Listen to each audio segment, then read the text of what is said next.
ആലപ്പാട്ടരയന്മാർ ആണ്ടുതോറും നടത്തിവരുന്ന ചരിത്രപ്രസിദ്ധമായ പരിശംവയ്പ് ചടങ്ങ്. ആലപ്പാട് ദേശം വാണിരുന്ന രാജാവിൻ്റെയും മകരമത്സ്യമായി പ്രത്യക്ഷപ്പെട്ട ശ്രീ സുബ്രഹ്മണ്യസ്വാമിയുടെയും ശ്രീ പാർവതി പരമേശ്വരന്മാരുടെയും കഥ. കൈലാസത്തിൽ ശ്രീ മഹാദേവൻ ശ്രീ പാർവതീദേവിക്ക് ജ്ഞാനോപദേശം നൽകുന്ന വേളയിൽ ശ്രീ പാർവതീദേവി ഉറങ്ങിപ്പോകുന്നു. ഈ സമയം വണ്ടിൻ്റെ രൂപത്തിൽ ഒളിഞ്ഞിരുന്ന് ജ്ഞാനോപദേശം ഗ്രഹിച്ച ശ്രീ മുരുകനെ ഇത് മനസ്സിലാക്കിയ ശ്രീ മഹാദേവൻ മകരമത്സ്യമായി തീരട്ടെ എന്ന് ശപിക്കുന്നു. ശാപവചനം കേട്ടുണർന്ന ശ്രീ പാർവതീദേവി ഭഗവാനോട് ശാപമോക്ഷത്തിനായി അപേക്ഷിക്കുന്നു. ശ്രീ മുരുകൻ മകരമത്സ്യമായി അവതരിക്കുന്ന ആ തീരത്ത് പാർവതീദേവി ജന്മമെടുക്കുമെന്നും ഒരു വ്യാഴവട്ടക്കാലശേഷം താൻ അവിടെ എത്തിച്ചേർന്ന് ശ്രീ മുരുകൻ ശാപമോക്ഷം നൽകുമെന്നും ശ്രീ മഹാദേവൻ അരുളി ചെയ്യുന്നു. കഥയിൽ നമുക്കിനി ആലപ്പാട് ദേശത്തേക്ക് വരാം. ആലപ്പാട് ദേശം വാണിരുന്ന രാജാവായ ത്രയംബകൻ ആദിച്ച മുത്തരശനും പത്നി വരുണവല്ലിക്കും ഏറെ നാളത്തെ പ്രാർത്ഥനയുടെ ഫലമായി ഒരു പെൺകുഞ്ഞ് ജനിക്കുന്നു. ഈ കുഞ്ഞിനെ തിരശ്യാർമടന്ത എന്ന പേര് നൽകി ഓമനിച്ചു വളർത്തു. രാജകുമാരിയായ തിരശ്യാർമടന്ത ചെറുപ്രായത്തിലെ തന്നെ ശിവപ്രാർത്ഥനകളിൽ മുഴുകുന്നു. ഇതേ സമയം ശിവശാപത്താൽ ആലപ്പാട് ദേശത്തെ കടലിൽ മകരമത്സ്യമായി ശ്രീ മുരുകൻ അവതരിച്ചപ്പോൾ കടലിനെ ആശ്രയിച്ചു വന്നിരുന്ന ജനങ്ങൾ ഏറെ കഷ്ടപ്പാടിലും ദുരിതത്തിലുമായി. മകരമത്സ്യത്തിൻ്റെ ശല്യം സഹിക്കവയ്യാതെ ദുരിതത്തിലായ ജനങ്ങൾ മഹാരാജാവിനോട് സങ്കടം ഉണർത്തിക്കുകയും തുടർന്ന് മഹാരാജാവ് പല മാർഗങ്ങളിലൂടെ മകരമത്സ്യത്തെ വരുതിയിലാക്കുവാൻ ശ്രമിച്ചുവെങ്കിലും പരാജയപ്പെട്ടു. ഇതേ തുടർന്ന് നാടിന് ദുരിതം വിതച്ച മകരമത്സ്യത്തെ കീഴടക്കുന്നവർക്ക് തൻ്റെ മകളെ വിവാഹം കഴിപ്പിച്ച് നൽകുമെന്നും കൂടാതെ രാജ്യത്തിൻ്റെ പകുതി സ്വത്തും നൽകുന്നതാണെന്നും രാജാവ് വിളംബരം ചെയ്തു.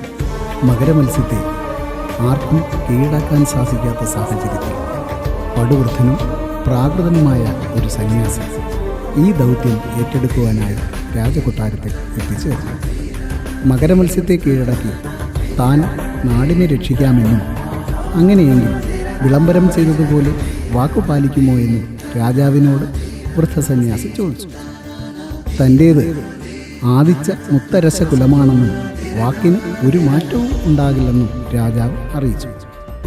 ഇത് കേട്ട വൃദ്ധസന്യാസി ദേശക്കാരുടെയും രാജകിങ്കരന്മാരുടെയും സാന്നിധ്യത്തിൽ അടുമ്പിവള്ളികൾ ഉപയോഗിച്ച് മകരമത്സ്യത്തെ പിടിക്കുവാനുള്ള ശ്രമങ്ങൾ തുടങ്ങി. കഠിന പ്രയത്നഫലമായി ഏവരെയും അത്ഭുതപ്പെടുത്തിക്കൊണ്ട് മകരമത്സ്യത്തെ വൃദ്ധസന്യാസി കീഴടക്കി. മകരമത്സ്യമായി അവതരിച്ച ശ്രീ സുബ്രഹ്മണ്യസ്വാമി ശാപമോക്ഷം ലഭിച്ച ശേഷം ഭക്തർക്ക് വിശ്വരൂപ ദർശനം നൽകി അനുഗ്രഹിക്കുന്നു. ഈ സ്ഥലത്താണ് ഇന്ന് കാണുന്ന ആലപ്പാട് ശ്രീ സുബ്രഹ്മണ്യസ്വാമി ക്ഷേത്രം സ്ഥിതി ചെയ്യുന്നത്.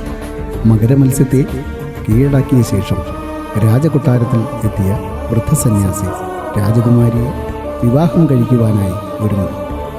വിവാഹ വാർത്തയറിഞ്ഞ് രാജകുമാരി മോഹാത്സ്യപ്പെട്ടു വീണു.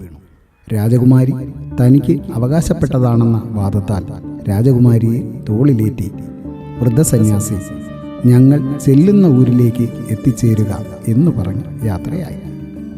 സന്യാസി പറഞ്ഞതനുസരിച്ച് ചെല്ലുന്ന ഊരായ ഇന്നത്തെ ചെങ്ങന്നൂരിലേക്ക് രാജാവും പരിവാരങ്ങളും പരിശവുമായി അഥവാ സ്ത്രീധനവുമായി യാത്ര തിരിച്ചു. വൃദ്ധസന്യാസിയും രാജകുമാരിയും വിവാഹവേളയിൽ ആരെയും അത്ഭുതപ്പെടുത്തിക്കൊണ്ട് ശ്രീ പാർവതി പരമേശ്വരന്മാരായി പ്രത്യക്ഷപ്പെടുന്നു. ഈ ദിവ്യമുഹൂർത്തത്തിൽ രാജാവും പരിവാരങ്ങളും ശ്രീ പാർവതി പരമേശ്വരന്മാരുടെ മുന്നിൽ ആദ്യ പരിശ സമർപ്പണം നടത്തി. രാജകൽപ്പന പ്രകാരം അവിടെ ഒരു ക്ഷേത്രം നിർമ്മിക്കുകയും അതാണ് ഇന്ന് കാണുന്ന ചെങ്ങന്നൂർ ശ്രീ മഹാദേവ ക്ഷേത്രം.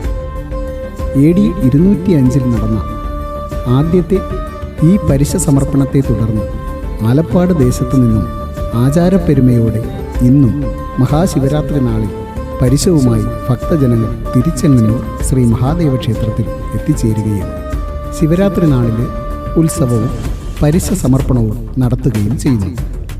അന്നത്തെ ആലപ്പാട് ദേശം എന്നത് ഇന്ന് കാണുന്ന അഴീക്കൽ, സ്രായിക്കാട്, പറയകടവ്, കുഴുത്തുറ, ആലപ്പാട്, ചെറിയഴിക്കൽ എന്നീ പ്രദേശങ്ങളാണ്. ഈ പ്രദേശത്തെ ഓരോ കരയോഗങ്ങളാണ് ഓരോ വർഷവും പരിശ സമർപ്പണത്തിന് നേതൃത്വം നൽകുന്നത്.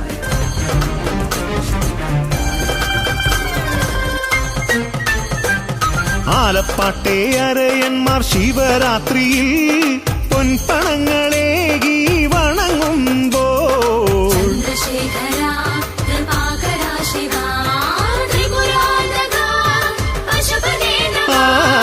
ആലപ്പാട്ടെ അരയന്മാർ ശിവരാത്രിയിൽ പൊൻപണങ്ങളേകി വണങ്ങുമ്പോൾ പുണ്യം കളിയാടുന്നുണ്ടേ കരയാകെ.